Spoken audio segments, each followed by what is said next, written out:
বাসায় থাকতো তাকে আমার সাথে থাকতে দিত না আমার শাশুড়ি। একই ফ্ল্যাটের মধ্যে 2টা রুমে থাকতাম, আমি একটা রুমে, আমার শাশুড়ি একটা রুমে। আমার হাজবেন্ড যদি কখনো আমার রুমে আসতো, আমার শাশুড়ি তার রুম থেকে আমার হাজবেন্ডকে ফোন দিয়ে তার কাছে নিয়ে যেত, আমার কাছে সে স্টে করতে দিত না। জাস্ট রাত্রে ঘুমানোর সময়ও ইভেন সে এসে বারবার নক করতো, বারবার আমাদের দরজার সামনে দিয়ে ঘোরাফেরা করতো। আমার হাজবেন্ডকে সে বলতো দরজায় লাগানোর কোনো দরকার নাই, তুই ঘুমাচ্ছিস ঘুমা, দরজা দিবি কেন।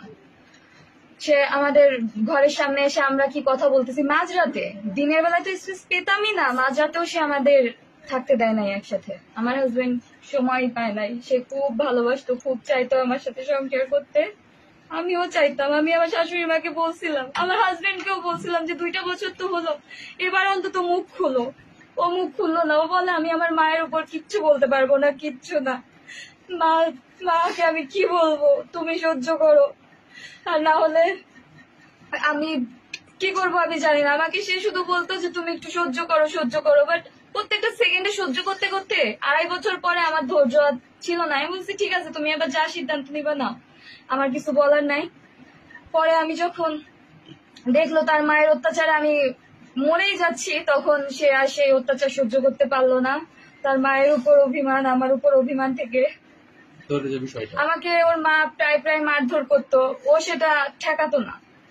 আমার উপরে ওর কোনো অভিমান ছিল না, আমাকে ও প্রত্যেকটা মেসেজ দিয়ে গেছে। আমাকে যে ও টেক্সট করতো হোয়াটসঅ্যাপে, সেই টেক্সট গুলো তো এখনো আছে।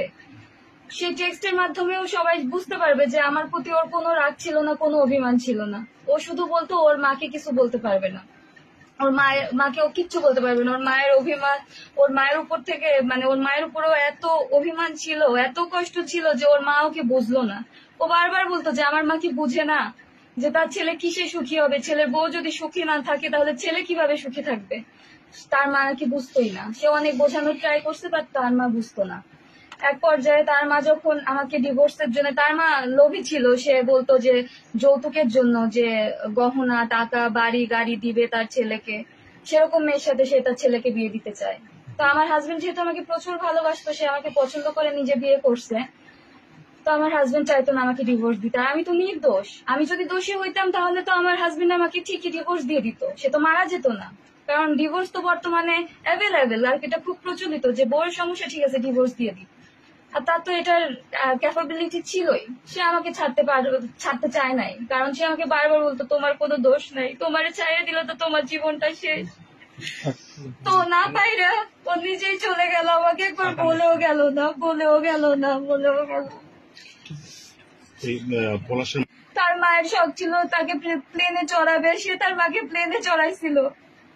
তার মায়ের শখ ছিল অ্যান্ড্রয়েড ফোনের, সে তার মাকে দামি একটা অ্যান্ড্রয়েড ফোন কিনে এনে দিয়েছিল বেতন পাওয়ার সাথে সাথে। আমার স্বামী খুব সৎ ছিল, তার মা যখন তার কাছে সেই ইচ্ছার কথা প্রকাশ করে যে আমাকে একটা ফোন কিনে দিস বাবা, অ্যান্ড্রয়েড ফোন, সে 15 দিন পরে বেতন যেদিন পেয়েছে সেদিনকেই তার মাকে ফোনটা কিনে দেয়। বাসায় এনে যখন তার মাকে হাতের উপরে ফোনটা দেয়, তার মায়ের প্রথম বাক্য ছিল তোর বউকে যে ফোনটা দিয়েছিস সেটা বেশি দামি না আমারটা বেশি দামি।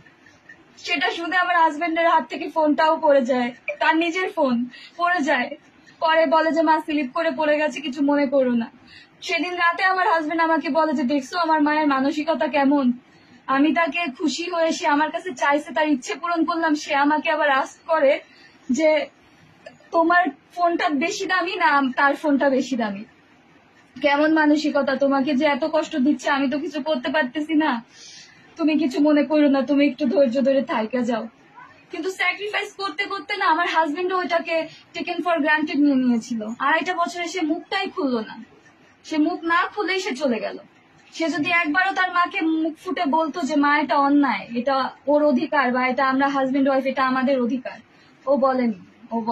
ওর মাকে কিচ্ছু বলবে না, কিচ্ছু না মানে কিচ্ছু না, এটা সবাই জানে, সবাই জানে।